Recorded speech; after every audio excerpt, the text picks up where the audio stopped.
bagaimana ya? Apakah sama gitu atau sama-sama pemerintahan atau nasional atau cuma pindah-pindah ke sendiri? Ya.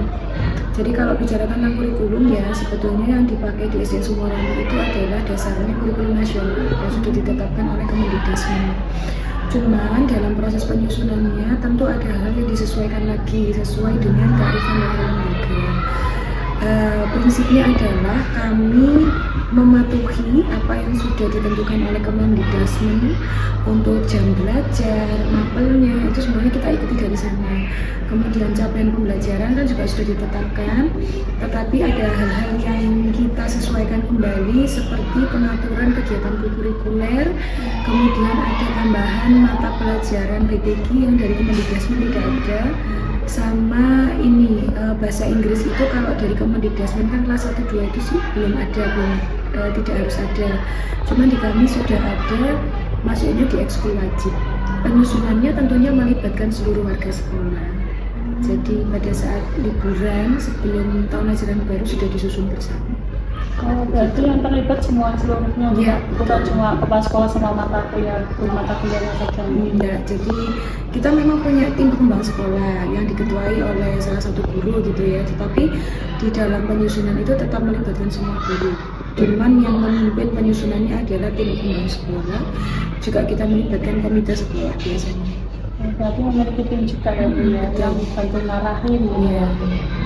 Berarti kurikulum yang terjadi itu yang sudah disusun itu terlaksana atau ada beberapa yang nggak sesuai dengan kurikulumnya gitu?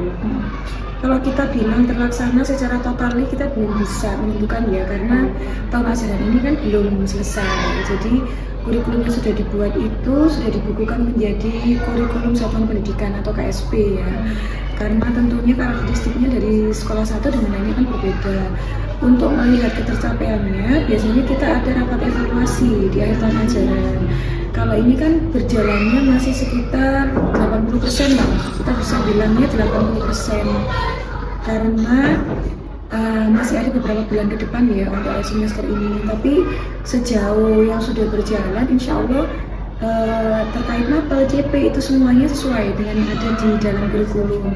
Cuman kan kita di kurikulum itu juga ada namanya kalender akademik ya, yang sudah ditetapkan oleh sekolah.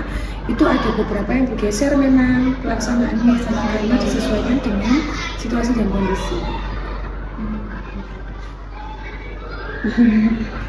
Berarti kurikulumnya itu ada campurannya juga ini, apa itu antara nasional sama dari lembaga gitu ya, belum tadi kayak bahasa Inggris gitu ya.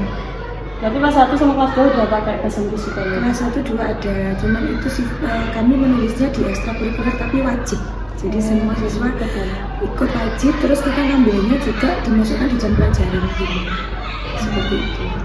Biasanya perubahannya kayak kurikulumnya gitu, RPP modul ajarnya gitu itu setiap apa tuh? Kayak setahun sekali atau setiap evaluasi atau perlunya perubahan baru? Pada dasarnya modul ajar itu kan sudah disusun di awal semester. Nah, kalau kebetulan sih di tahun ini tidak ada perubahan signifikan ya, karena kita sudah pakai deep learning dan teman-teman itu sudah tahu struktur modul ajarnya seperti apa. Cuman kalau di dalam kurikulum itu kan tidak semua modul ajar dilampirkan. Biasanya hanya sebagai sampel satu kelas itu satu mapel gitu yang dilampirkan. Kalau modul ajar keseluruhan itu kita simpannya di drive bersama sekolah, di Google Drive, sehingga nanti kalau memang ada yang mau diperbaiki ya monggo bisa.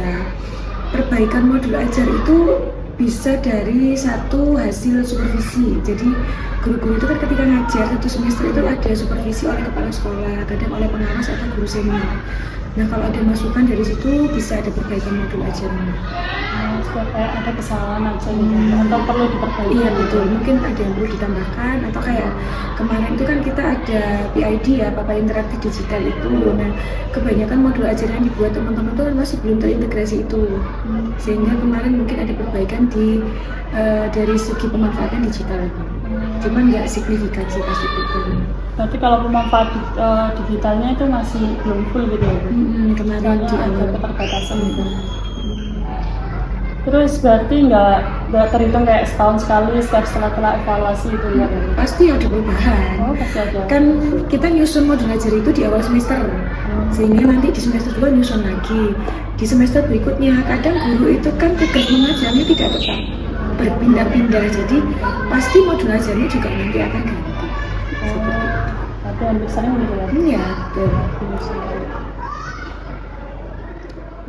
Berarti penyusunan pengajarannya ya sesuai dengan RPP, modul ajar itu untuk disesuaikan gitu. Iya, sebagian besar sih iya. Mungkin kalau ada pergeseran, saya rasa juga tidak terlalu signifikan. Itu pun balik lagi pergeserannya adalah karena kondisi di lapangan. Entah itu ada siswa yang sebetulnya sudah ditargetkan PP-nya ini, tapi ternyata tidak tercapai, akhirnya mundur, itu pasti ada. Terjadilah Pergeseran pasti. Berarti lihat keadaannya siswa-siswanya, juga keadaannya yang di sini gitu ya.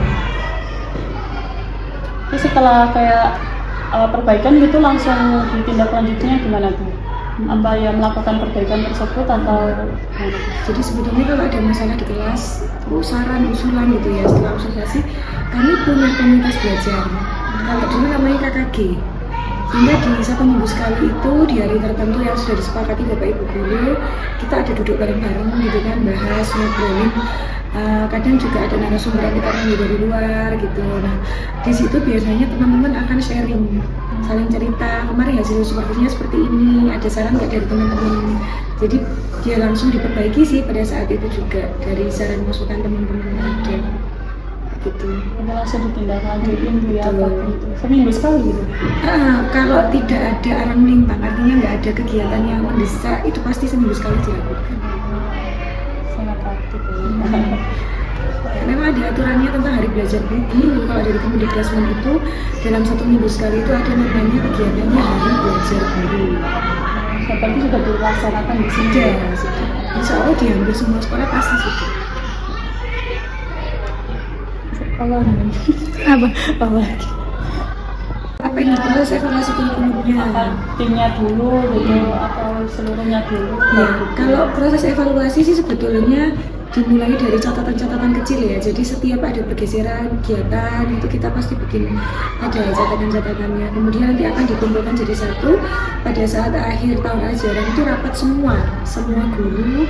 Kalau memang diperlukan kita mengundang komite. Kalau memang dirasa cukup dengan Bapak Ibu Guru ya dengan Bapak Ibu Guru.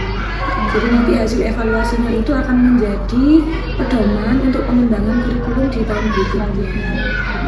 Jauh penugasan. Tapi kalau kita bicara model pembelajarannya itu yang kita tekankan sih pembelajaran berbasis masalah, karena kan pendekatannya sekarang kan pembelajaran mendalam ya atau deep learning itu. Jadi memang project based learning itu pasti ada minimal 1 semester 1 kali. Itu yang kami tekankan seperti itu. Kalaupun tidak ada model pembelajaran ya pasti pendekatan pembelajarannya pokoknya cara belajar siswa aktif seperti itu. Problem based, project based, kemudian inquiry itu kita pasti pakai, tapi minimal 1 semester 1 kali. Lebih dari itu boleh, karena kalau bicara project itu kan prosesnya panjang. Takutnya nanti TP-nya malah nggak tercapai, kita cuma ribut di model pembelajaran. Saya kayaknya nggak ada kendala kurikulum, tapi pelaksanaannya yang ada kendalanya. Pelaksanaan itu pasti yang pertama itu waktu mbak, itu pasti ya, karena kadang itu kan ada hal-hal yang belum masuk di kalender pendidikan tiba-tiba kayak apa ya, kadang kegiatan FLS yang seharusnya di bulan ini